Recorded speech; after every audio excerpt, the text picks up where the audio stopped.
Le conseil municipal de la commune de Thiès-Ouest a procédé à l'ouverture de la session budgétaire 2018-2019 samedi 24 novembre dans la salle de délibération de la commune.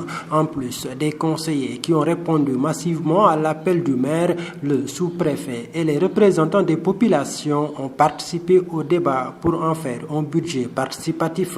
L'ouverture de la session budgétaire coïncidant aussi avec les débats sur les orientations budgétaires. Donc vous étiez dans la salle tous, vous avez vu le climat dans lequel on a travaillé. On n'a fait que récidiver sur les actions et aussi sur les comportements. D'abord saluer la grandeur des conseillers municipaux de la commune Thiès-Ouest, grandeur d'esprit, grandeur sur la réflexion et sur les prises de décision. Vous avez vu qu'aujourd'hui, en parfaite communion avec les directeurs d'école, les délégués de quartier, toutes les couches, c'est pour aller dans le sens du vote d'un budget participatif, que toutes les couches ont été conviées, les imams ont été représentés, l'église, les délégués de quartier qui parlent au nom des quartiers, les OCB, les organisations de jeunes, tout le monde était là.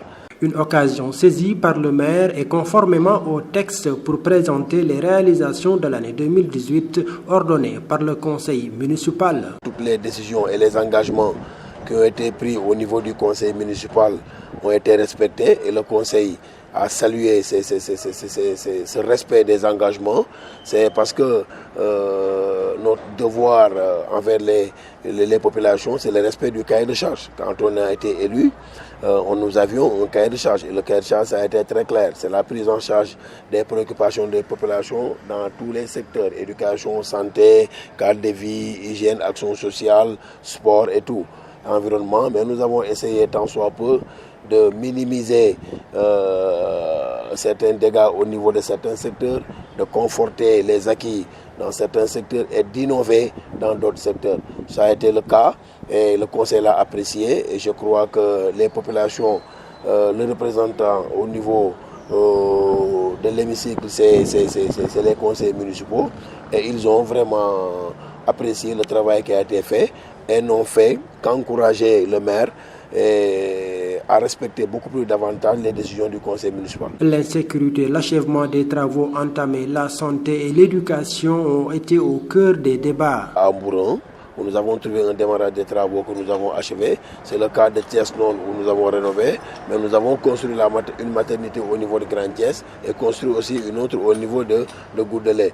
Maintenant, on a dit que comme tous les postes de santé ont aujourd'hui des maternités, ce qu'il faut maintenant, c'est aller vers le relèvement des plateaux techniques. Ils ont parlé de l'éducation. L'éducation, vous savez aujourd'hui que les écoles publiques souffrent de factures d'eau, d'électricité, souffrent de manque de table-banc, souffrent vraiment de certains matériels. Mais quand même, la mairie, dans le cadre des fonds de dotation et d'appui sur fonds propres, a essayé de faire le maximum pour les accompagner. Le cadre de vie, ils ont tout le temps énuméré et ils sont tout le temps revenus sur le problème de l'éclairage public. Et je crois que, je l'ai dit devant le préfet, nous avons un problème très sérieux, c'est la vétusté du réseau d'éclairage public. Et là, nous demandons à haute voix que la Sénélec soit impliquée ou s'implique davantage sur vraiment la réfection de ce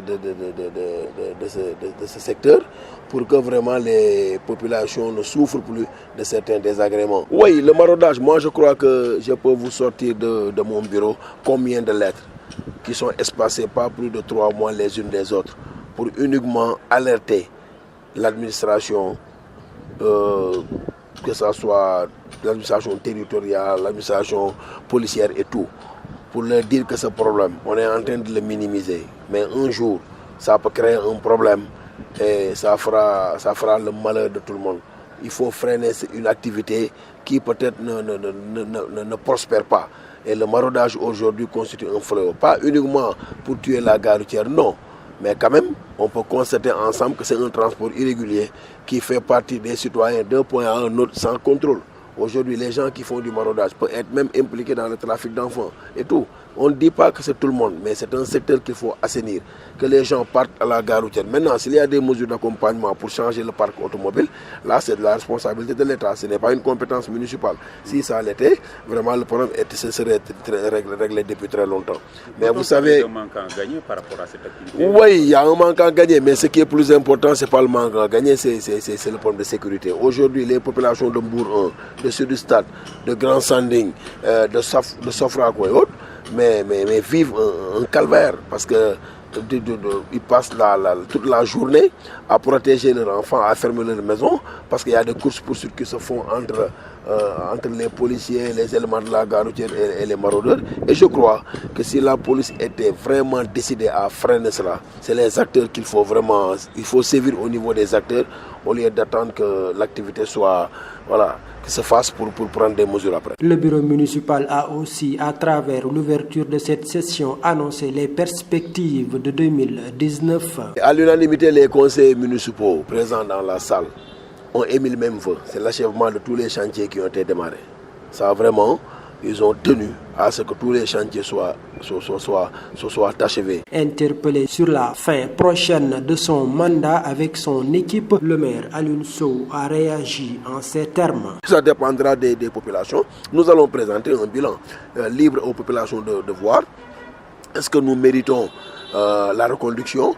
Nous méritons leur confiance. Au cas échéant, nous allons faire d'autres activités. Mais l'essentiel est que nous allons faire ce que nous devons faire correctement, de la manière dont nous pensons être la plus juste et de manière républicaine, sans état d'âme, et maintenant laisser aux populations de juger. S'ils sont dans les dispositions de renouveler le mandat par la grâce de Dieu, alhamdoulilah, s'ils jugent que nous devons être remplacés pour amener d'autres, nous allons leur en féliciter et partir de la tête haute et savoir que nous avons fait ce qui est à notre possibilité, et je crois que les populations thiessoises sont très regardants.